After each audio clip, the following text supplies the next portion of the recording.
Hi வணக்கம் மக்களே. இன்றைக்கி நம்ம ரசம் தான் செய்ய போகிறோம். ஒரு ஜார் எடுத்துக்கங்க. 1 ஸ்பூன் மிளகு, 2 ஸ்பூன் சீரகம், ஒரு 6லேருந்து 7 பல்லு பூண்டு தோலோடு போட்டுக்குங்க. 2 காஞ்ச மிளகாய் போட்டுக்குங்க. தனியா ஒரு ஸ்பூன் போட்டுங்க. இது எல்லாத்தையும் தண்ணி ஊற்றாமல் கொரன்னு நல்லா அரைச்சிங்க.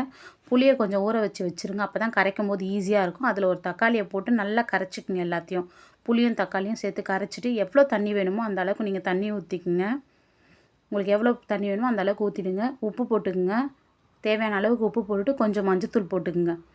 பெருங்காயம் கொஞ்சம் போட்டுங்க. கேஸை பற்ற வச்சுக்குங்க. சரிங்களா? கேஸை பற்ற வச்சுட்டு நம்ம மிக்சியில் அரைச்சோம் பார்த்திங்களா, அந்த ரசப்பொடிக்கு என்னென்ன வேணும்ன்ட்டு அதை ஒரு 3/4 அளவுக்கு இந்த ரசத்தில் போட்டுருங்க.